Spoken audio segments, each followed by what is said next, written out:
Now, I'll admit right up front, as we begin this episode, I'm a fan of cliffhangers. After all, whether or not we like to think of it in this way or not, YouTube is the entertainment business. So, in the entertainment business, they have a saying, you gotta keep the people wanting more. And a good cliffhanger can do just that. But the cliffhanger from the last episode hurt me more than it hurt you. Let me tell you that up front. Because I had to stop an episode on arguably the craziest 5-minute stretch in any Draft to Glory ever. I put the beginning of this season up against Frederick McDonough. And if you're not aware of channel legend, channel Hall of Famer Frederick McDonough, might I point you to Draft to Glory Goon Squad. Check out that entire series if you have not. Or if you search on the channel Best Draft Pick Ever, you will also discover the magic of one Frederick McDonough. I put this stretch, 23 wins out of 25. I put that run of games up against the magical moment that was the Frederick McDonough draft. Like I said, you take the 5 minutes that ended the last episode compared to that, one of the two. I mean, hell, it could be 1A and 1B. Absolutely ridiculous. And as I sit here starting this episode, I still can't believe it. We are in the 2025-2026 season. We still have some concerns about this roster, or at least we did. Again, 23 wins out of 25. We have only dropped 3 points through 25 games. Unbelievable. Unreal. And before we continue on with this season, we're going to look at the numbers thus far because, yes, more than likely, we will fall back down to earth here. But for the moment, we're going to enjoy the magic that was these first 25 games. As again, we have 47 points. 324 goals against, or our goals for average, which to be, I mean, honest, is high, I would say, for our roster, but it's not even the top number in the league. You look at Tampa, they already have 93 goals on the season. What it is our goals against average. Our defense and goaltending has been lights out. 37 goals allowed in 25 games, the second lowest number or numbers, 56 for Carolina, Minnesota, and Vancouver. Our power play percentage at 15%, not even close to the top as that glitched out there. Not even close. Our power play has been abysmal. Our penalty kill, though, is number 1 in the league. So it's not our goal scoring that's getting us there.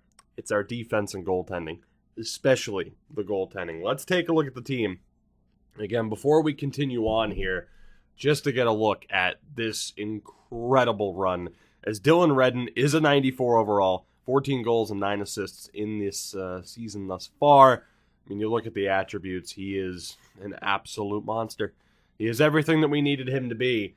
His center, of course, Howard Fragapani, 89 overall, 6 goals, 22 assists, 28 points, of course, leading the team. You get a look at his attributes, by the way. I don't think we've showed them off for a while. And then Luke Baldwin, much better, much more like it, 18 points in these 25 games, 82 overall now at 24 years old. We go to the second line where Caden Wong, he's 25 now, but he's an 85 overall, 17 points on the year. Not bad for a former 5th round draft pick. Sergei Ivanov up to an 87 now at 20 years old, 16 points on the year, former 3rd overall pick in 2023. And then Arthur Kaliev, he's 24 now, only an 82 overall, still 11 points, though, on the season. He's going to be a member of the top 9 for a long, long time. Third line, Gary Lieb, up to an 81 overall. Not exactly killing it with 9 points, but it's a pretty good pace for a third liner. Centered by Steve Krogh, he's an 82, 15 points on the season. Again, not bad for a former second-round pick. Granted, it was a high second-round pick, but you get the point. Andre Korston, 80 overall now at 24 years old. Not exactly going to live up to that potential, but for a former 4th-round pick, it's looking pretty good. And then fourth line-wise, Bryson Webb, an 80 overall, that low elite potential. Again, not bad for a 7th round selection. Roberto Booz is up to a 78, which isn't too shabby. And Jesper Halvardsson rounds out that 4th line. He is a 77. Again, we had changes on the 4th line. Bachman left, opened up a spot for Halvardsson. And, it's working out for us. Defensively, this is where it gets to be fun. Josiah Niedermeyer, 13 points, a plus 26. The 90 overall at 24 years old. Ridiculous. On that top pairing with Anthony Rokon, an 87. Now at 23 years old, he's a plus 20 on the season. Second pairing is Barry Fuller, an 88 overall at 22 years old. Ridiculous. With Andrew Zieler, an 88 overall. Who would have thought our top 4 would be this solid, especially with Zieler. 4th round pick, Andrew Zieler. Absolutely ridiculous. And then the third pairing, Aiden Jank. Still just a 77, but we know he's capable of putting up some points. And for now, is certainly good enough to carry the weight on that third line. And then Nico Pihlstrom, whose name I'm still butchering, but he's an 84 overall at 22 years old. And that brings me to the goaltending. I have seen the numbers. And, when we didn't take the other franchise goalie, I thought to myself, we really need Sestito to step up, right? We really do. When I had that thought of, I'm going to trust Sestito, I didn't know he was going to be capable of something like this. He is an 88 overall at 24 years old, a 951 save percentage, 5 shutouts in 19 appearances. I mean, if he continues this, he is going to have the best season of any goaltender in the history of my channel. Will he continue it? Probably not. Again, we are going to crash back down to reality, but if you want the answer as to why we are doing as well as we are, first and foremost, it is the goaltending. There is no other way to look at it. Sestito, Wilson, this defense, everyone firing on all cylinders. And yes, I fully expect, as to when we begin the sim here in just a few seconds, that we are probably going to lose the majority of our games. That's one thing that always scares me, is stopping and then re-continuing on another day. Will the sim engine be as kind? That is the question. We ended on our first loss of the year, in regulation at least, to Detroit. This unbelievable point streak. It finally came to an end. We will see what happens as we continue onward through this season. Admittedly, I don't know what to expect aside from more losses. As long as we make the playoffs, though, I don't care. Let's see what happens. My guess is we lose to Winnipeg. Just give us a loss. Yep, there we go, 4-2. Knew it. That's okay. Again, I told you. I expected losses immediately. And there you go. We have lost 3 straight games. Will it be 4? No, it will not. Okay, we at least bounce back with the win against the Islanders. I can't say at all that I'm surprised in those losses, however, as we end up losing back-to-back there to Tampa and Washington. I admittedly muted the mic to sneeze. I'm just going to say, that moment of silence, there you go. We are losing as many games as I expected us to. Like I said, this is not surprising in any way. The fact that we went from 23-1-1 to 28-8-1 isn't exactly ideal. Losing every single one of those games in regulation isn't all that promising. But we're still looking pretty good. It's going to take quite a poor run of form for us to still not be in this pole position for the division title. So I'm good with it as we finally start losing games in overtime. That's nice. Thank you, EA, for, answering my request as far as not losing every game in regulation. We're still looking good, though. I mean, here's the thing. 23-1-1. Never would have expected it. But if you were to say, hey, middle of January, 34-8-4 with this Golden Seals team, would you be happy? Would you believe it? Yes and no would be the correct answers in that regard. Unfortunately, North Bay will be nowhere near the playoffs. I'm not going to look at Central Scouting yet. But North Bay is going to be nowhere near the playoffs, which isn't all that surprising. It does take quite a bit of luck in drafting And also take some cooperation from some players. Like, if we want that team to ever be competitive, the guys like Backman have to never leave, basically. Like, they eventually just have to be reduced down to the AHL roles. And that hasn't happened. We've already had a couple of guys leave just because, again, roster spot-wise, it's a little bit rough. But 38, 10, and 5. We've lost at least 3 games in a row. Admittedly, I can't remember back into January, but that's fine. As we hit 40 wins on the year against Dallas. It's a late deadline day this season, which of course we don't have to worry about, but it is on March 1st. We'll see how many wins we have at that point. Actually, I'm going to stop the sim here after or just before this game against Minnesota. It's looking like it might stop before the game. I want to sim up to March 1st, to deadline day, and we'll take another quick look at everything. We have 6 games left in February, and we'll see what we can do here. But 42, 10, and 5. Again, you talk about the start. Is it a tad bit disappointing? Maybe. I mean, it's not bad, though, right? It's not like we went from 23-1-1 to 25-17-6. We've kept up the momentum for the most part. This has gone about as well as we realistically could have hoped for. As we hit 45 wins there against the Bruins, we lose to Tampa. What's up with the back-to-backs against Tampa and Washington? What's going on with that? As I'm probably going to get the alert here. 8-2. 8-2 victory. You know what I should have done? Probably. Is change up the power play. But the power play is still set up as our best players, so it's like, maybe give them time. See what they can do. 46 wins. Can we hit 47? Yes, we can. 47, 11, and 5 as of March 1st. 99 points on the year with 19 games to go. I think... Call it a hunch. Maybe I'm being a tad bit too optimistic here. But with the 9-1 record in our last 10, 99 points as of March 1st, I think we're going to be a playoff team this year. Might be close down the stretch. The number 1 team in the Pacific, the number 1 team in the NHL with, again, 19 games to go. That is unreal. Goals for per game, we're at 321, the 4th highest number in the league. Goals against is still under 2. We are the only team with a sub 2.0 goals against per game average. I don't know why that glitches out whenever you sort it, but there you go. Our power play is up to 19%, which is mid-table, so it has improved. And our penalty kill is still 2nd in the league, so we dropped down 85% there in that regard. Ridiculous. Absolutely ridiculous. What can you say? Like, there's nothing I'm going to change about the lineup. The only thing I'm going to consider changing is just maybe double-checking the power play unit, but nothing about these lines needs to be changed. We're just absolutely killing it. Now, what I'm worried about, though, is that expectations are high.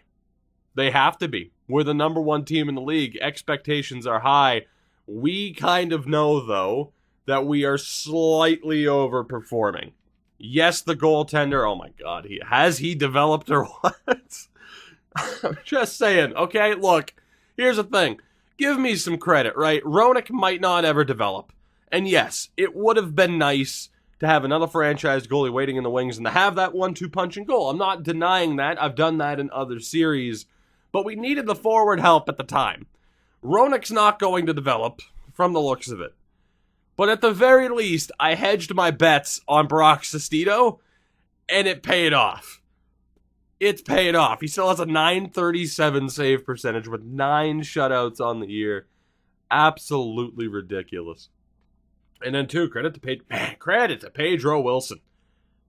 Had my doubts in him at this point. He has turned into the best backup in the league. Eat your heart out, Aaron Dell. My God. So, again, we're not going to be changing anything here. Except for looking at the power play units, which the only guy... Kaliev has a spot. Who doesn't have a spot here? Baldwin. Baldwin's not on the power play. Krog is in on the power play instead of Baldwin, which doesn't make sense when Baldwin has 20 goals. Again, Krog and Lieb are solid, and, man, even Corson, that third line's doing so well. Defensively...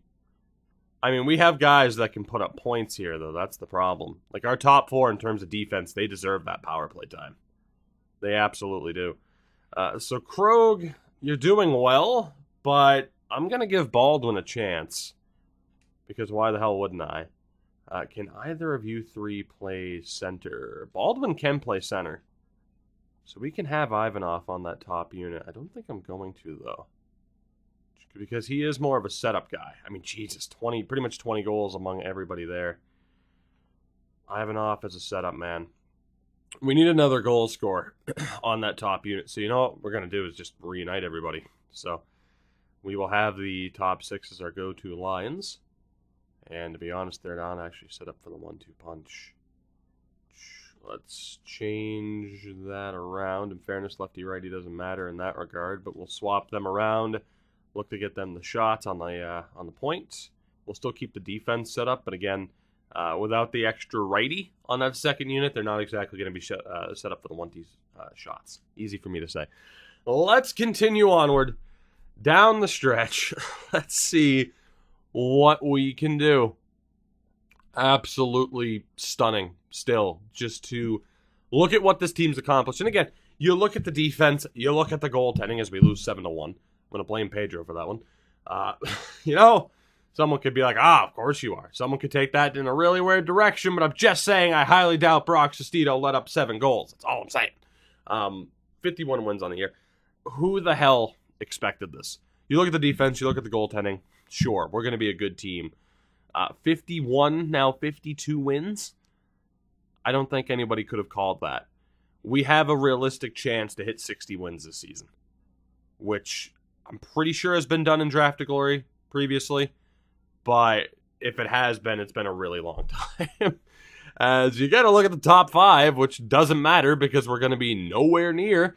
What we could do is come down here towards the end stages. There you go. So someone like an Alvin Buss, Nathaniel Hewson, Devin Hendry.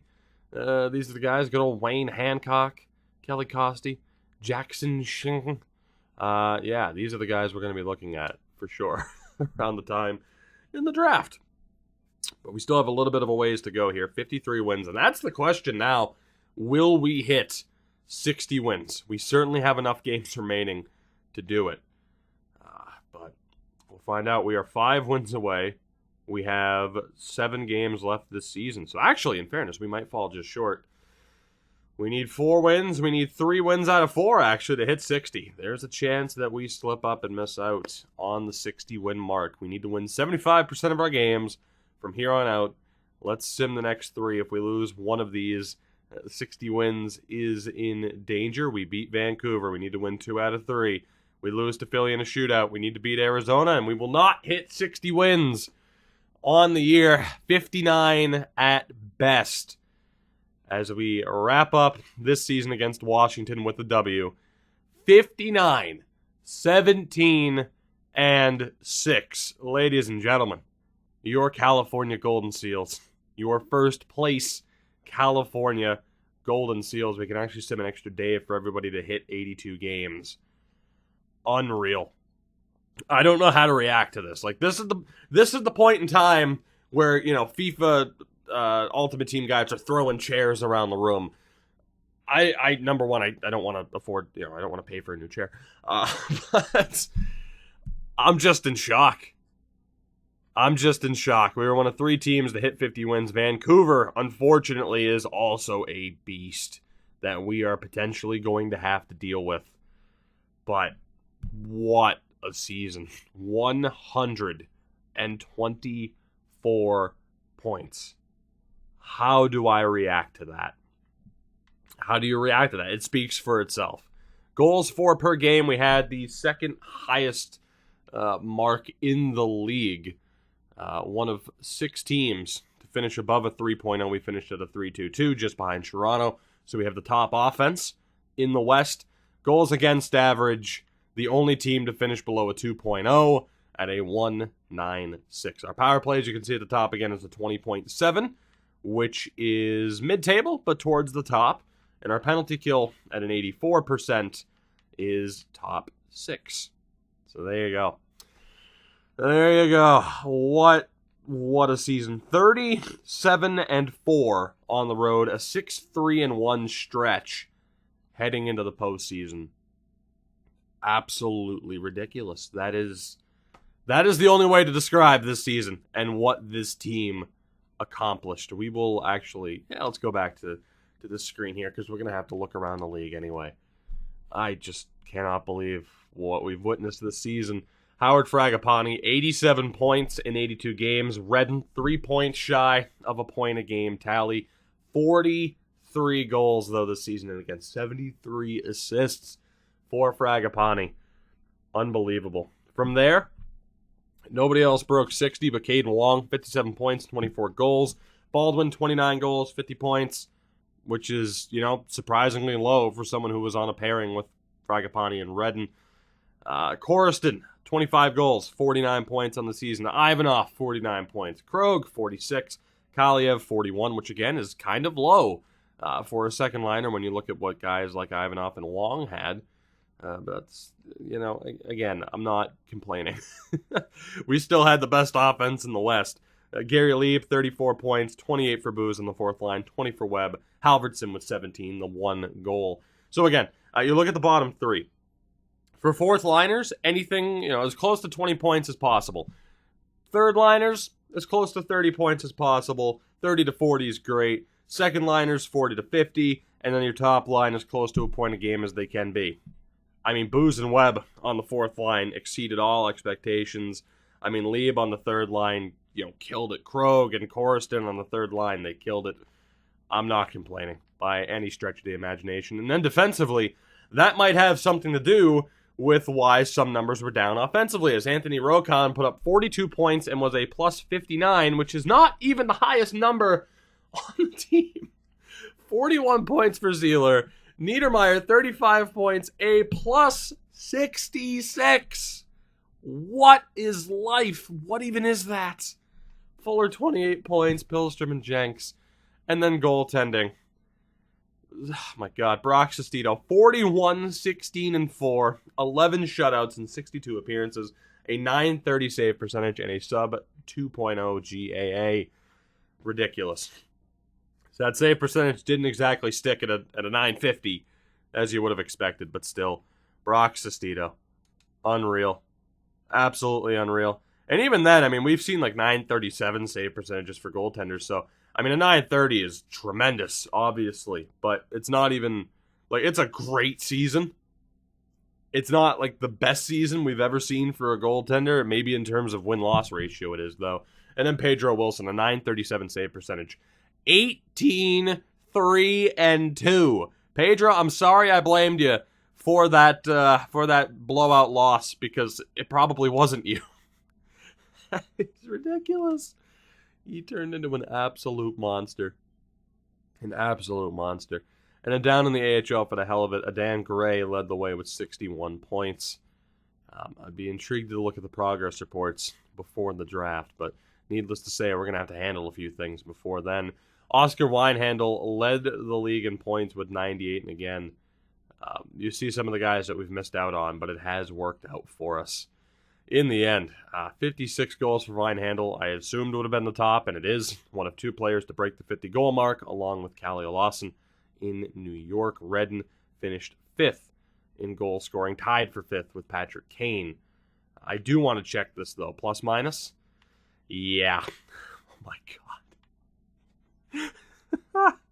The top 5 is all Golden Seals. Niedermeyer finished at a plus 66. The next highest to not be a Golden Seal is Sean Couturier at 39, and the next highest for a defenseman is Olli Olivi at 35. Oh my God.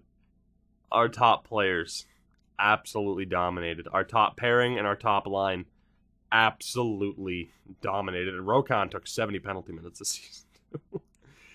Jesus. And you look to it like power play points. It's not even like a ridiculous amount of the points were put up on the power play. I don't know what to say.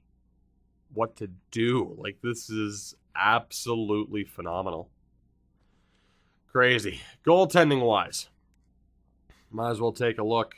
Demko actually finished as the wins leader. He had 2 more wins than Sestito in 1 fewer game played.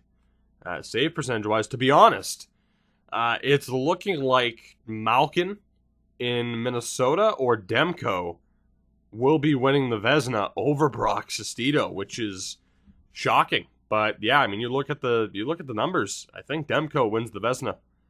So that's actually really disappointing for Sestito. He lost too many games down the stretch.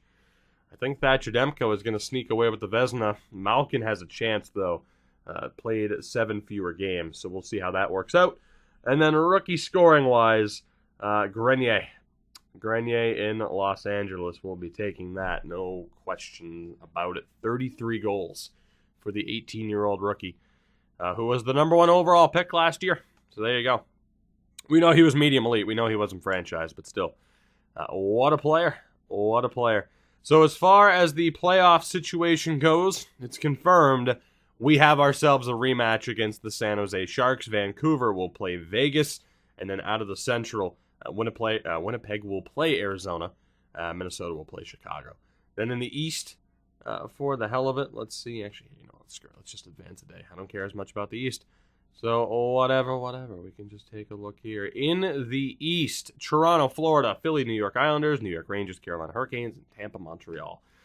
So again, we have ourselves a rematch against the San Jose Sharks. As far as any changes lineup-wise go, we're not doing that. We're not changing anything for the moment. The team, as it stands, will be the team that heads into this postseason matchup.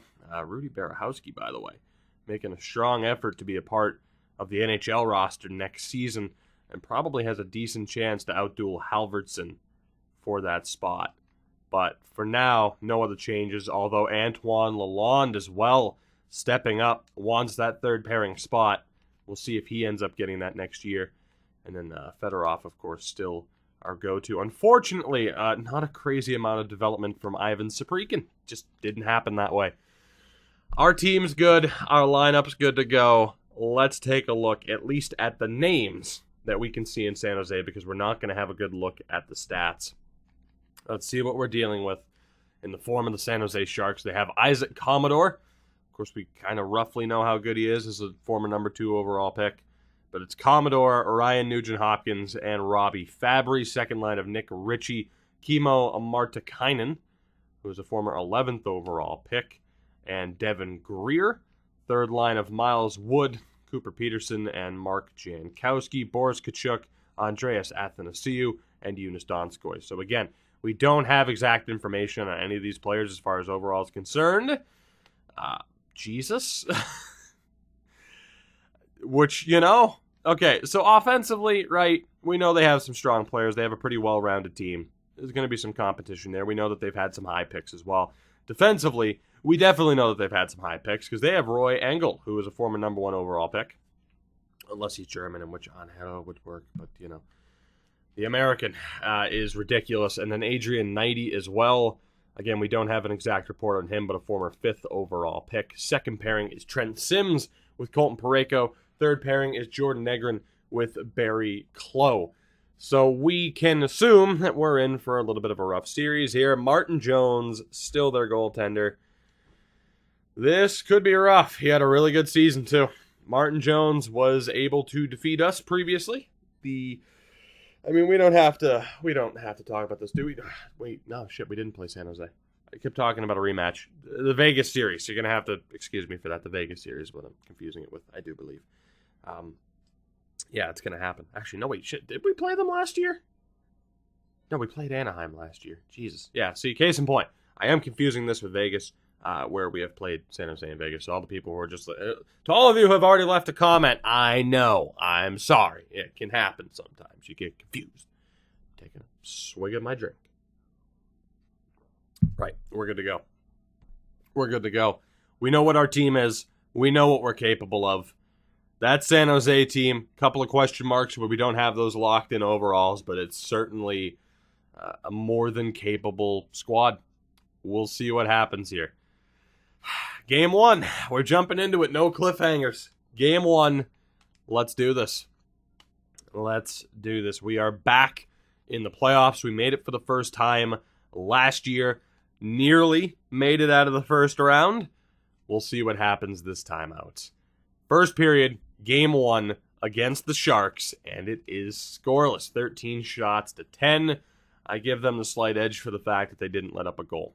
Like I mentioned, we don't know exactly what the deal is with their lineup, but I don't think it matters in a way. We know what our team can do. We just need to play to our peak level. Second period, and that's not helpful. Engel, that top defenseman, gets the goal. 24 shots to 19, but a 1-0 lead in favor of the Sharks. And we are trailing heading into the third period. We need somebody to step up here in a big-time way. We have a power play chance early on. That goes to waste. San Jose, as we trade power plays. Okay, I was going to say San Jose has one of their own. Now they have another one. This is ridiculous. And Robbie Fabry will more than likely sink us here. Redden gets a late goal. We have a chance. 1 minute to go. Can we find a late tying goal? We cannot. And that, I would say, is worst case scenario. To drop game one at home. Yikes. Only one goal against Martin Jones. This is what I was afraid of, man. Because last episode, we left on such a high. That amazing run. This episode, we continue onward. We still win the President's Trophy. Things are looking good, but the playoffs are a completely different animal.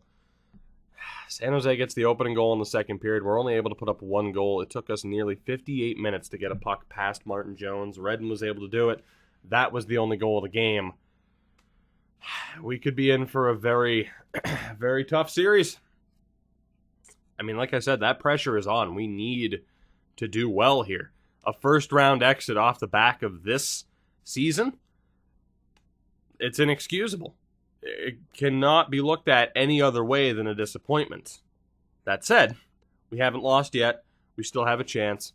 We're still in it. This series is still just beginning. It's game 2. San Jose has already accomplished their goal of winning at least one game on the road. We need to make sure they don't go back home with 2 games already won. That's a weird way to phrase it, but you know what? That's what I'm going with. First period of game 2, and what is going on? 2 goals for Peterson, nearly 10 minutes apart. 12 shots to 6, and we're down 2-0. And this is what I was afraid of. Second period, can we get back into it? Oh my God. Jankowski makes it 3-0. Kaliev gets us on the board. It's 3-1 as we begin the third period. And we're going to need a big-time effort here. Mainly from our top players. We're in a lot of trouble.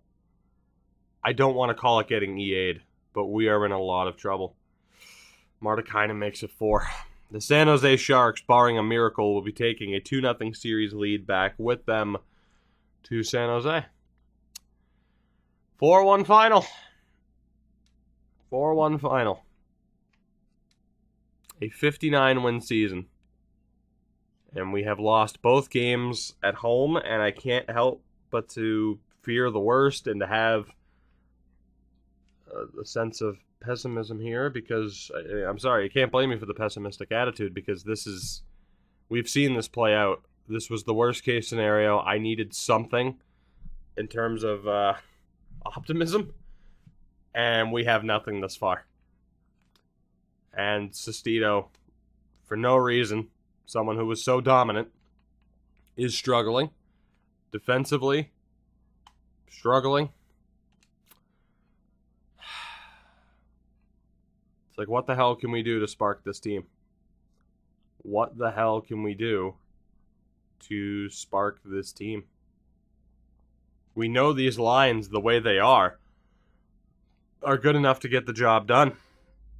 Yet here we are, heading to San Jose for games 3 and 4, and we're in a 2-0 hole. Lineup-wise, I could mix and match things, but everyone's underperforming. It's not like there's a third or fourth liner who's stepping up. We have no choice but to just move forward. We need the team to play better. We need the team to play to the level that they are capable of playing to. A 59-win team. It's still early, but needless to say, we need both games here in San Jose if we really want to have a good chance of getting ourselves out of the situation. That begins now.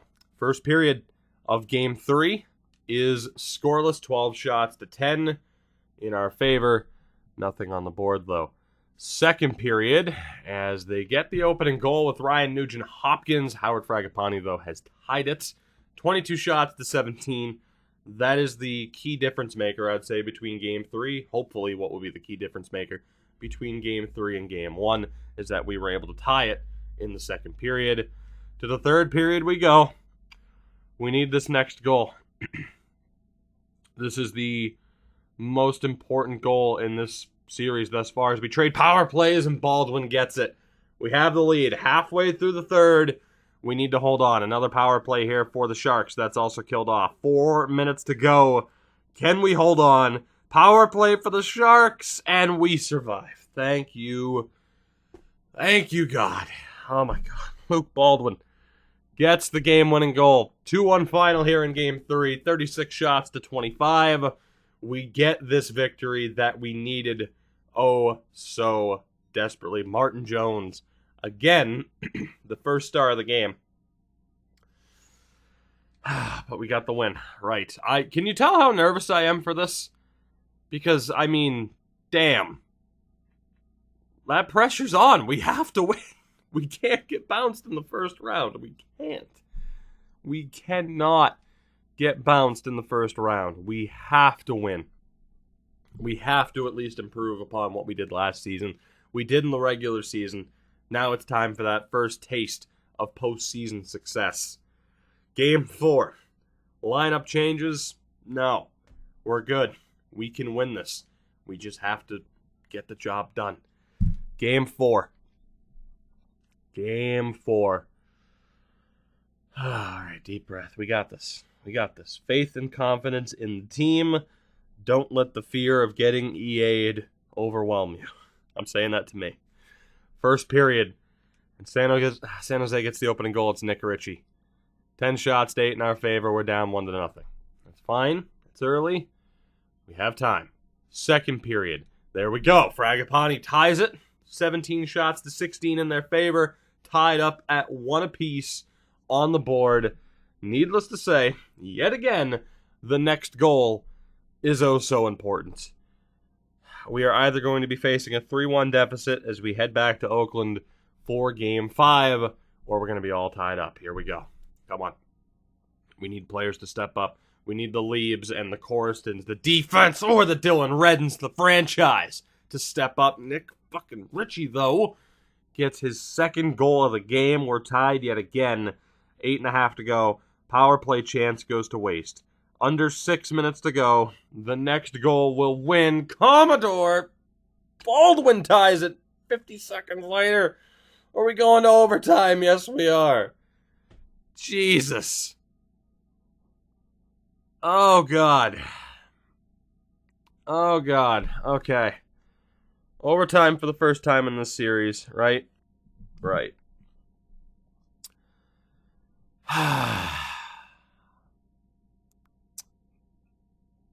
Okay, here's the thing. If we jump into it, I'm jumping into it. I have to see it. I'm sorry. I have to see it. I know this style isn't everyone's cup of tea. You can skip forward if you want to. But I need to see this. I either need soul-crushing depression or a joyous moment as we tie this series. One or the other, right? That's what we're looking at. That is what we're looking at. 20 minutes is fine. The full sim is fine. I mean, I could put it on arcade, but whatever. We want the player attributes to actually matter. We don't want their Nick Ritchie, who is already playing like a Gretzky, to continue to play like a Gretzky. We'll put it on True Broadcast this time, and with that, we're pretty much good to go. We'll see what happens. We will see what happens. Like I said, I know this isn't everyone's cup of tea. My recommendation, you slowly skip forward like a minute at a time. Or, you lose the little scroll bar if you're watching, not on like PC or whatever. It can be a pain in the ass. It is what it is, man. It is what it is. At least this time we haven't gone to overtime 3 times yet. That's the difference. We also didn't have a full season to sim. So that is the difference as compared to the last episode. Here we go. Right. Fragapani, can he win this draw? Technically, it ends up with San Jose. Commodore battling. Angle finds it. Nugent-Hopkins carries over the blue line. Ryan Nugent-Hopkins drops back to the point. Again, see, this is the part that's kind of problematic with this camera, is it's tough to see some names when it's in those corners. It is what it is, though. Here's Robbie Fabry. Looking back to the point. Knighty has trouble. Picked off by Baldwin. Does Baldwin have the speed? He does not. He does not. That top pairing, Engel and Knighty for San Jose. Able to deal with him. Here's Ryan Nugent-Hopkins. Cuts back.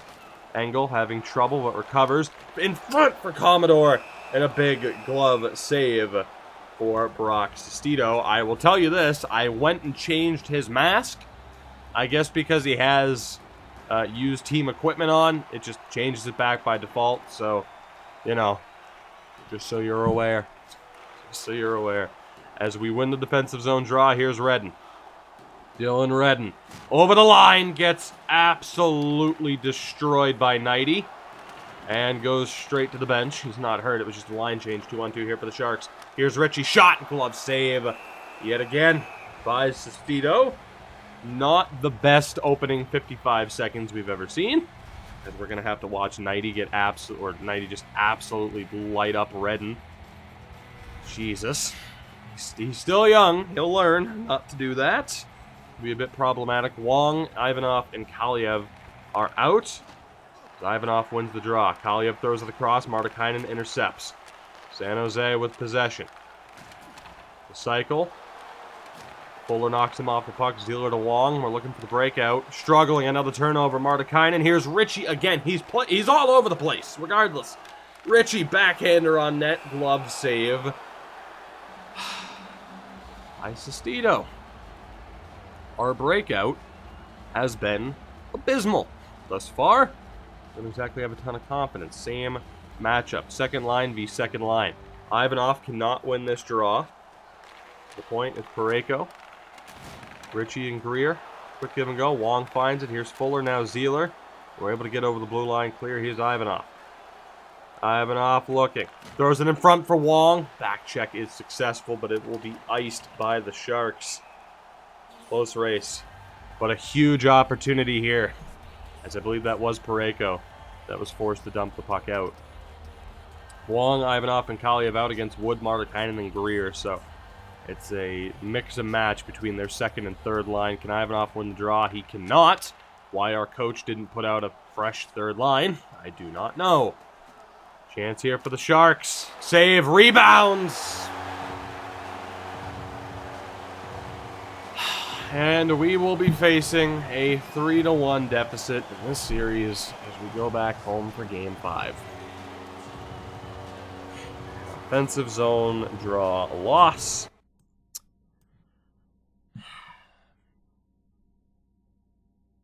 Rebounds, horrible defense. That was by number 7. I'm not sure who that is. I think that's Zeeler or Fuller. That was just absolutely brutal. We never looked threatening.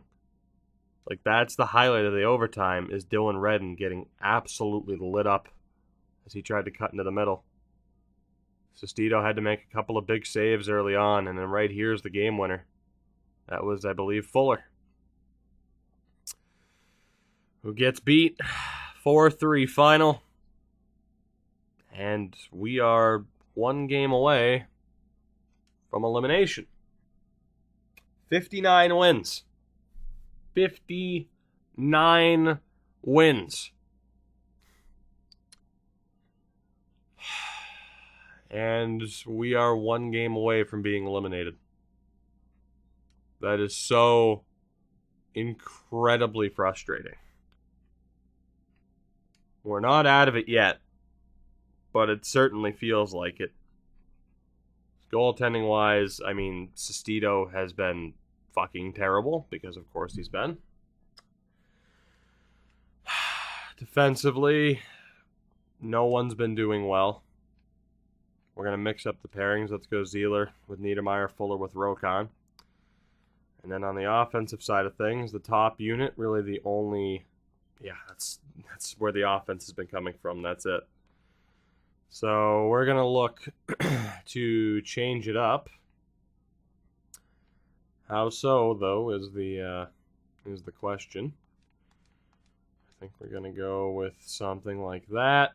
And then I need to mix and match the second unit in some way. I think we'll go with that. So who can take face-offs here? Just Booze, so whatever, we'll put him at center. On that third line, who can take draws? Let's have Webb, Lieb, and Kaliev. Krog's fine on the right, and we'll see if that works. And then the biggest change that I'm making is that Pedro Wilson is getting the opportunity here in Game 5. Why not? We'll see if he can get us to the next game. Because the goaltending's failed, the defense has failed, nobody's putting up points outside of the top line. I'm not blaming just the goaltending because we've shut down. We have been outworked and outplayed by the Sharks. And whether or not San Jose can get the job done here in Game 5, time will tell. But it's time to go through this. Game 5, first period in a must-win game. The first of 3 potential must-win games. We do get the opening goal. It's Gary Lieb. So, newly minted third-line center. 12 shots to 7. We have the early advantage. Second period. Bryson Webb, Caden Wong. 3-0. 22 shots to 15. Third period. God, excuse me. Just dealing with I wouldn't say I'm sick. I don't know. It's just weird. Shorthanded goal for Niedermeyer. It's 4. I can't be overly optimistic, right? Right now, yeah, we have this game in the bag. It's all well and good. That's 1 win down. We still have 2 to go. We get the job done in Game 5. A pat on the back for that. A 4-0, 20 save shutout. We got the job done. We still have to win 2 more games. So I'm happy with the result. Make no mistake about it. Our season continues. 3-point night for Gary Lieb. A 20-save shutout for Pedro Wilson. Although you can say with only 20 shots against, the Sharks just kind of fell asleep and thought we'd roll over and die. That is not the case. We are still in this series. But now we have to go back to San Jose for Game 6. And that is where it gets interesting. So lineup-wise, I think we're good to go. There's the argument of bumping up Lieb, but of course you could just say, well, that third unit works, so why change it? And that's what I agree with. Defensively, we're fine. Wilson's going to get the chance. Pedro Wilson is going to get the opportunity in Game 6 to yet again get the job done. Like I said, after Game 5, during Game 5, not all that jovial. Why would I be? We put ourselves into a very tough spot, and the job isn't yet done. Game 6 is what counts. 1 game at a time. We need to get the job done here yet again. The season, the series, it's all on the line here. Let's see what we can do. We have done enough. Full 60 effort in Game 5. We need to do the same here. First period of Game 6, and the Sharks get the opening goal. Miles Wood, 16 shots to 6. If anything, I'm thankful that we're only down by a goal, as the offense completely stalls out. Wilson did well to not have this be a 3-0 deficit thus far. We need to turn it around. Second period, and that is more like it. Thank God. Come on. We know what this team is capable of. There's no excuse for this. Bryson Webb ties it. Fragapani, with 56 seconds left in the period, gives us the lead. We're being outshot 23-17, but we have a chance. We have the lead heading into the final 20 minutes of regulation. Here we go. And Nugent Hopkins ties it 34 seconds into the period. Great. Redden gets the goal back, though. All right, 3-2. 13 and a half to go. I'm sure it won't be stressful and dramatic at all. 8.5. 3-2 lead still intact. Can we maintain it? 4 minutes to go. For the love of God, hold on. Can we force Game 7? Yes, we can. Oh, boy. Alrighty then. From 1-0 down, 2-1 up. Nugent Hopkins ties it 34 seconds in, and then Dylan Redden. It's been the Redden and Fragapani show 3-2 final. We are going to Game 7. I will continue to be stressed and pessimistic until we make it out of the first round. And then from there, we're fine. But that needs to happen. We need to get out of the first round. We cannot fall in the first round. We need to improve upon what we did last season. We did so in every conceivable way in the regular season, but that only means so much. Game 7 against San Jose. We have home ice advantage, of course. Redden and Fragapani are killing it. The second line still hasn't done much. That third line, the numbers are looking okay. We need to put forth the best possible lines. The best possible lines to get the job done here. And I'm going to look to the AHL to help get this done. I need to put the players who have been delivering into situations to win this game. It's all that matters. Game 7.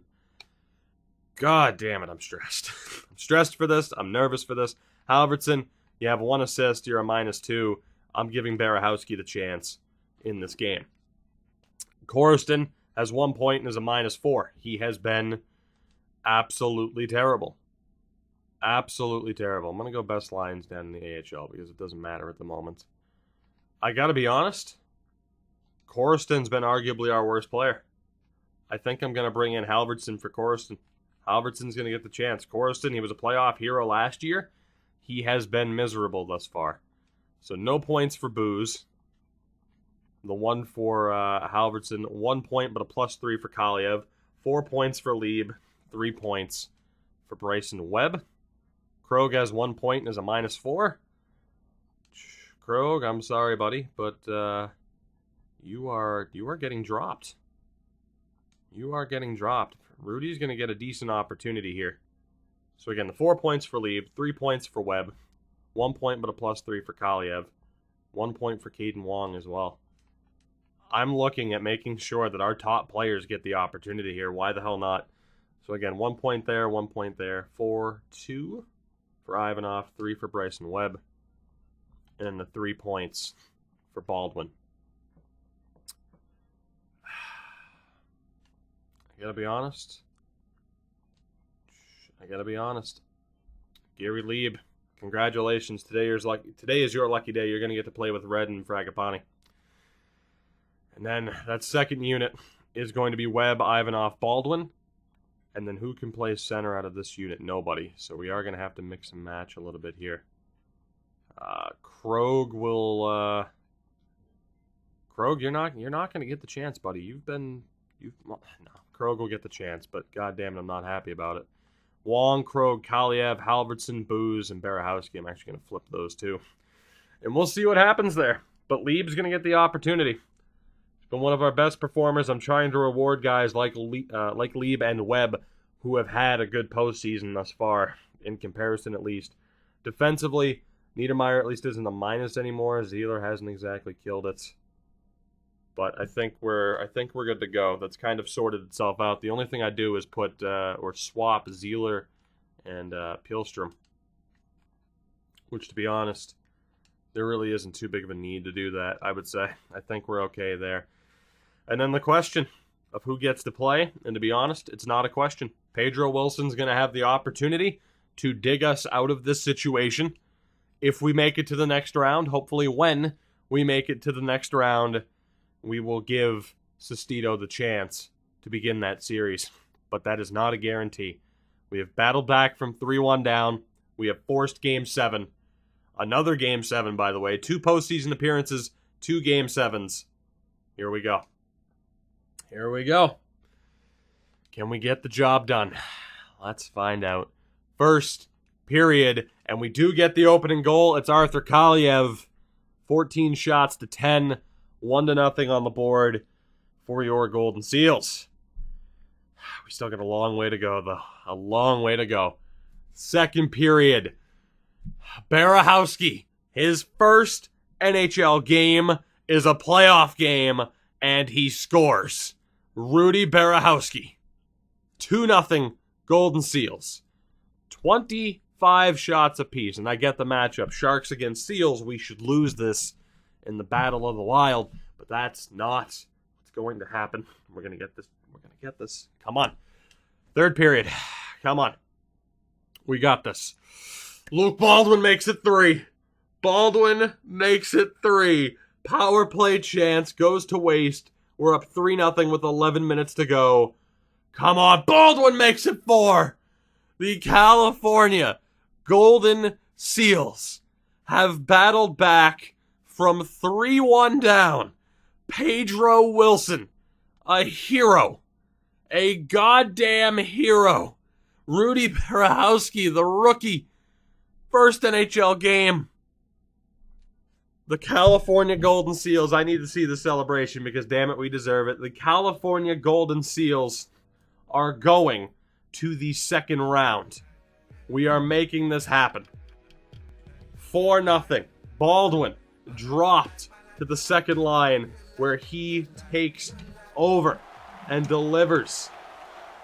Unbelievable. 2-14 away. Shutout streak for Pedro Wilson. It hasn't set in yet. I'm kind of waiting for this to go wrong. All the pressure in the world was on this team. As here's Roberto Booz. He'll end up losing it. All the pressure in the world was on this team. You cannot go from making the playoffs for the very first time and losing in the first round to then going on next season, winning the President's Trophy and losing in the first round. You just can't do it. It just wouldn't be right. And thankfully, against some pretty dramatic odds and a 3-1 deficit, we turned to Pedro Wilson. As Halverson nearly scored there, we turned to Pedro Wilson. And in a Scott Darling-esque situation, he has dug us out of extreme danger, a perilous situation, and has turned himself into a legend in this series, regardless of what happens as he makes another save there. Regardless of what happens from this point on, Pedro Wilson could completely crash and burn out of the league. He will be remembered for this. Will he make the Hall of Fame for this? Probably not. But will he absolutely be an unsung hero, remembered for what he did, remembered for leading us to our first ever postseason series victory? Yes, he will be. Redden and Fragapane led the way offensively, and then down the stretch, it took guys like Lieb and Baldwin to finally start chipping in, and once they did, we never looked back.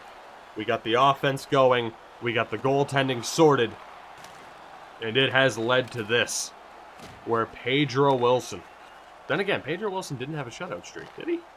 He allowed goals, didn't he? Regardless, don't care. From 3-1 down, where it looked like all hope was lost, we are 20 seconds away from winning Game 7 here on home ice, completing the comeback, and winning. Pedro Wilson with a glove save, and winning our first ever postseason series. It's because of that man right there. It's because of guys like Fragapane and Redden. At the very least, if everyone else is going to shut down, we need you need your big players to deliver. And they did just enough, if not more than enough, to keep us in it. The final countdown.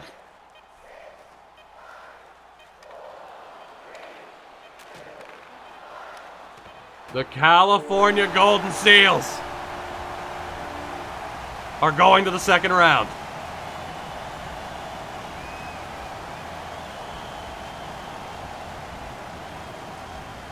And just to note, that weird jump in audio, if I forget to edit that, that's just what the game does. The fans go from 3, 2, 1, and just blowing out your eardrums. Oh my god. Is that old man Fragapane? Jesus. The rally towels are going. The California Golden Seals have done it. From 3-1 down Brickwall Wilson. I think we have a title for the episode. You will forever remember, it's only the first round, but you will forever remember the heroics of one Brickwall Pedro Wilson. A 35-save shutout in Game 7. He takes over in Game 5 and leads the way, dominates the Sharks. And because of that, because of him, because of our top players, I was going to say he didn't have 3 straight shutouts, but 2 4-0 victories and a 3-2 victory in Game 6. We are going on to the next round. Absolutely ridiculous. You look at what Redden did. Point-a-game player. Fragapane, 9 points in 7 games. Lead with 4 points. 3 points for Bryson Webb. 4 for Ivanov. The offense slowly started to arrive. Thank God, although granted that third pairing was rough. And yes, I know Krog takes a lot of penalties, but we kind of got no choice. Maybe then a fourth line wouldn't be the worst spot for him. Just so he, doesn't take as many. 90 discipline, though, but he took 17 penalty minutes. So what do you want to do? It's not like there's something that's like, oh, hey, he takes a lot of penalty minutes for this reason. It just kind of happens. Unbelievable. I don't know how to react to it. We started this episode with me saying that about the record, and now I don't know how to react to this, where I lost hope. 3-1 deficit, we're done. We're dead in the water. Frustration kicking in. 100% we are out of this series. And we have crashed and burned, and it's just anger and frustration. But no. Pedro Wilson. 3 games, 3 wins. A 976 save percentage with 2 shutouts. Eat your heart out, Scott Darling, because Pedro Wilson has saved the day. Heading into our next round matchup, we will be giving Brock Sestito the chance to get out of it. But needless to say, if he continues to slip up, Pedro Wilson is there and ready. Lineup-wise, I'm not sure what, if anything, we would want to change. We could potentially bring Corriston back into the lineup. There is that debate. We do have options, though, as far as what we could do with this lineup, but it hasn't really set in. I think it's setting in now. 2025-26. 2025-26. That's just weird to say. We're not that far off from that being reality, but that's not that weird to say. The California Golden Seals have their first ever series victory. Their first ever postseason series victory. As we beat the San Jose Sharks in 7, we get redemption for last year. Now, though,